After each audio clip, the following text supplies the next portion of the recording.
दोस्तों, इस दुनिया में कुछ लोग ही नहीं बल्कि बहुत से ऐसे लोग हैं जो कहते फिरते रहते हैं कि मेरे पास ये नहीं था वरना मैं ये हासिल कर लेता, मेरी तबीयत खराब रहती थी वरना मैं आज करोड़पति बन जाता। पता नहीं कितने बहाने ढूंढते रहते हैं, लेकिन आज की ये निक बायोचिच की इंस्पिरेशनल स्टोरी सुनकर आप बहाने बनाने छोड़ देंगे। भगवान ने आपको हाथ दिए, पैर दिए, काम करने के लिए एक अच्छा स्वस्थ शरीर दिया।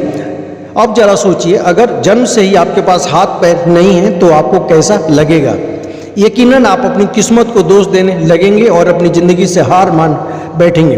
ये मोटिवेशनल स्टोरी एक ऐसे ही लड़के की है जिसके जन्म से ही हाथ पैर नहीं थे और फिर भी वो एक आज मोटिवेशनल स्पीकर है जो लोगों को इंस्पायर करने का काम करता है। निक बायोचिच, जिनका पूरा नाम था निकोलस जेम्स बायोचिच, इन्होंने 4 दिसंबर 1982 को ऑस्ट्रेलिया के मेलबर्न में जन्म लिया। इनकी मां का नाम दुस्का बायोचिच और इनके पिता का नाम बोरिस बायोचिच था। ऑस्ट्रेलिया में पैदा हुए निक दिखने में तो एक आम इंसान जैसे ही थे, लेकिन उनमें एक बीमारी थी जिस वजह से उनके पास हाथ पैर नहीं थे।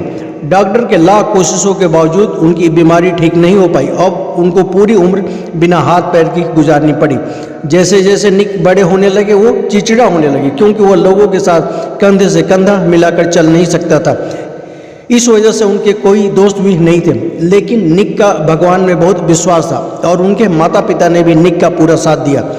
जब इंसान को कोई रास्ता दिखाई नहीं देता है तब बस एक चीज़ के बारे में सोचता है, अब जिंदगी को अलविदा कह देना चाहिए। और निक ने भी यही सोच करके 10 वर्ष की आयु में आत्महत्या करने की सोची, लेकिन उसके माता पिता ने उसे बचा लिया और प्रोत्साहित किया कि वह भी एक आम जिंदगी जी सकता है अगर संघर्ष करे। निक के माता पिता चाहते थे कि वो आत्मनिर्भर हो जाए ताकि कभी किसी के सामने हाथ न फैलाए। निक के पास हाथ पैर तो नहीं थे, लेकिन पैर के स्थान पर एक छोटी छोटी उंगलियां निकली हुई थी, वो आपस में जुड़ी हुई थी। डॉक्टर ने उन्हें अलग किया ताकि निक उनका इस्तेमाल अपनी निजी कार्यों में ले सकें, जैसे लिखना, कोई चीज़ पकड़ना आदि। निक की हजारों कोशिशों के बाद उन्होंने कंप्यूटर पर टाइपिंग करना सीख लिया, फुटबॉल खेलना, यहाँ तक कि स्विमिंग करना भी सीख लिया।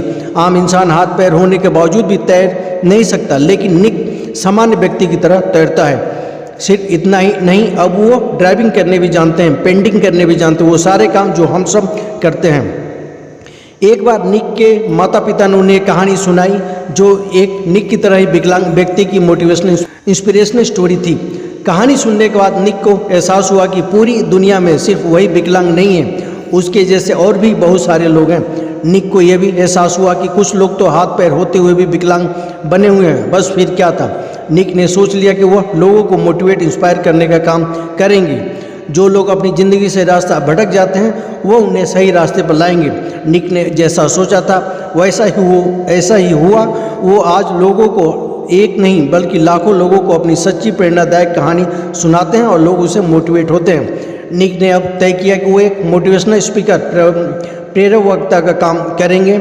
उन्होंने एटीट्यूड इज एटीट्यूड नामक अपनी खुद की एक कंपनी बनाई और लाइफ विदाउट लिम्स नाम के एक गैर लाभकारी संगठन भी बनाया, जहां सामान्य व्यक्ति का एक से दूसरे देश में जाना सपना होता है, वो बस एक सपना बनकर ही रह जाता है। वहीं दूसरी ओर निक अब तक से 44 से अधिक देशों की यात्रा कर चुके हैं। निक वो हर काम करते हैं जो एक साधारण व्यक्ति अपने जीवन में करता है, बल्कि मैं तो ये कहूँगा कि वो भी काम करते हैं जो एक साधारण सोच व्यक्ति नहीं कर सकता।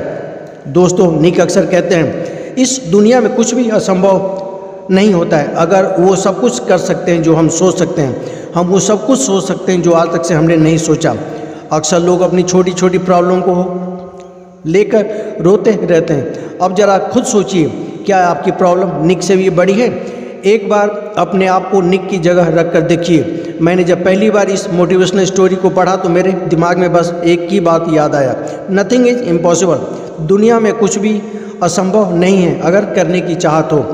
एक बार जब इंसान के दिमाग में नकारात्मक सोच, नेगेटिव फीलिंग घुस जाती है तब वह एक अजीब से प्रेशर में आ जाता है और जो काम वह करने योग्य होता है उसे भी करने में अयोग्य हो जाता है। इसलिए इंसान को हमेशा सकारात्मक सोच, पॉजिटिव फीलिंग रखनी चाहिए। अब दोस्तों, फैसला आपके हाथ में, या तो अपनी किस्मत को रोते रहो या फिर कुछ करने की ठान लो।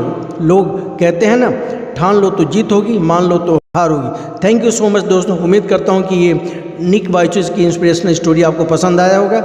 अगर वीडियो पसंद आया तो प्लीज़ वीडियो को लाइक करिए और चैनल को सब्सक्राइब करिए। Thank you so much.